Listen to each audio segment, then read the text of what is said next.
Tuhan, Roh Kudus, bagi kita orang percaya, dimanapun kita berada. Saya akan menyampaikan di dalam kebenaran firman Tuhan, Kisah Para Rasul pasal 14 ayat 1 sampai ke 20. Apa saja peran Roh Kudus di dalam kehidupan kita? Yang pertama, saya akan membacakan ayat yang pertama. Di Ikonium pun kedua rasul itu masuk ke rumah ibadat orang Yahudi, lalu mengajar sedemikian rupa sehingga sejumlah besar orang Yahudi dan orang Yunani menjadi percaya. Tetapi orang Yahudi dan menolak pemberitaan mereka memanaskan hati orang-orang yang tidak mengenal Allah dan membuat mereka gusar terhadap saudara-saudara itu. Paulus dan Barnabas tinggal beberapa waktu lamanya di situ. Mereka mengajar dengan berani karena mereka percaya kepada Tuhan, dan Tuhan menguatkan berita tentang kasih karunia-Nya dengan mengaruniakan kepada mereka kuasa untuk mengadakan tanda-tanda dan mujizat-mujizat. Yang pertama, peran Roh Kudus dalam kehidupan saya dan saudara membuat kita berani untuk menyampaikan kebenaran firman Tuhan atau berita Injil kasih karunia kepada setiap orang yang belum mengenal Tuhan dimanapun dan kapanpun. Dan kita berjumpa dengan orang, dan saya percaya Roh Kudus yang akan menolong kita dan memberikan keberanian untuk menyampaikan kebenaran firman Tuhan itu. Dan yang kedua, peran Roh Kudus di dalam kehidupan saya dan saudara, yaitu ayat yang ke-8 sampai ke-10. Di Listra ada seorang yang duduk saja karena lemah kakinya dan lumpuh sejak ia dilahirkan dan belum pernah dapat berjalan. Ia duduk mendengarkan ketika Paulus berbicara, dan Paulus menatap dia dan melihat bahwa ia beriman dan dapat disembuhkan. Lalu kata Paulus dengan suara nyaring, "Berdirilah tegak di atas kakimu." Dan orang itu melonjak berdiri lalu berjalan kian kemari. Yang kedua, Roh Tuhan akan memimpin kita dan memberikan kuasa supaya kita mampu dapat untuk mendoakan orang-orang yang sakit. Dan ketika kita berjumpa dengan orang-orang sakit, kita dapat mendoakan dengan kekuatan atau otoritas daripada Tuhan sendiri. Dan yang ketiga, yaitu ayat yang ke-14. Mendengarkan itu, Barnabas dan Paulus mengoyakkan pakaian mereka, lalu terjun ke tengah-tengah orang banyak itu sambil berseru, "Hai kamu sekalian, mengapa kamu berbuat demikian? Kami ini adalah manusia biasa sama seperti kamu.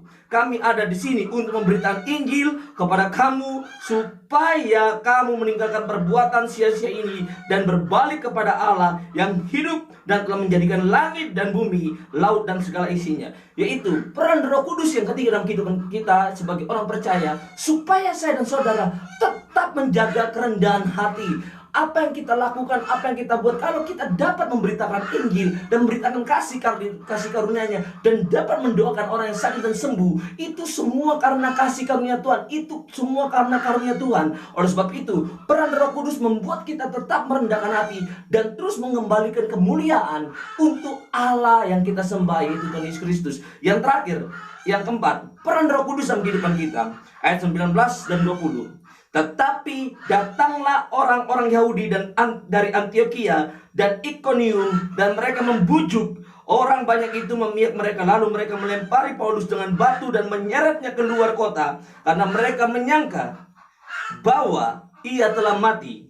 Akan tetapi ketika murid-murid itu berdiri mengelilingi dia, bangkitlah ia lalu masuk ke dalam kota. Keesok harinya berangkatlah ia bersama-sama dengan Barnabas ke Derbe. Yaitu peran Roh Kudus yang keempat bagi saya dan saudara, yaitu memberikan kekuatan bagi kita supaya kita tetap kuat di dalam pemberitaan Injil, di dalam masalah, di dalam problema, di dalam situasi yang tidak enak pun. Roh Kudus yang akan memberikan kekuatan sehingga kita tetap jalan dan tetap hidup dalam kebenaran firman-Nya dan tetap hidup di dalam Injilnya. Saya percaya 4 peran ini penting bagi dalam kehidupan kita, yaitu peran Roh Kudus itu penting dalam kehidupan saya dan saudara. Tanpa Roh Kudus kita tidak dapat berbuat apa-apa. Tetapi ketika kita tinggal dalam pimpinannya dan tuntunannya dan hidup dalam pimpinan Roh Kudus, saya percaya kita akan tetap hidup dalam kemenangan. Puji nama Tuhan. Kita akan berdoa bersama-sama. Bapa di dalam kerajaan sorga, Bapa yang kami sembah dalam nama Tuhan Yesus Kristus, Amba berdoa secara khusus bagi teman-teman dan jemaat-jemaat Tuhan, dan dimanapun mereka berada yang menonton channel ini, kiranya Tuhan mereka menonton dengan iman mereka di dalam nama Yesus. Tuhan berkati iman mereka, Tuhan berkati kerohanian mereka, Tuhan berkati jasmani mereka di dalam nama Yesus. Secara pribadi Tuhan, hamba berdoa secara khusus untuk mereka semua.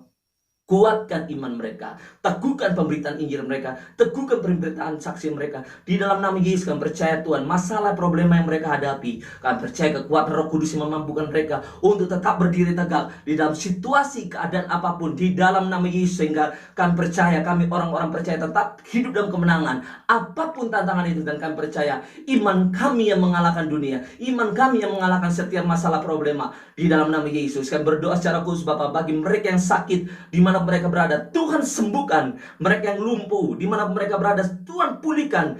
Bangkit, berdirilah di dalam nama Yesus. Di mana mereka yang terikat oleh kuasa gelapan, Tuhan pulihkan, Tuhan lepaskan ikatan mereka belenggu itu di dalam nama Yesus. Terima kasih Bapa di sorga. Kami percaya berkat kasih karunia Tuhan tercurah atas kami semua. Dan kami percaya Bapa akan berdoa bagi orang yang belum percaya ketika mereka melihat channel ini. Tuhan hari ini, Tuhan berkati, Tuhan jamah mereka, hadir dalam kehidupan mereka, sehingga mereka menerima kasih karuniamu, mengalami Engkau dalam kehidupan mereka. Terpuji namamu, kemuliaan hanya bagi Engkau. Di dalam nama Bapa, laki-laki dan Roh Kudus, di dalam nama Tuhan Yesus Kristus.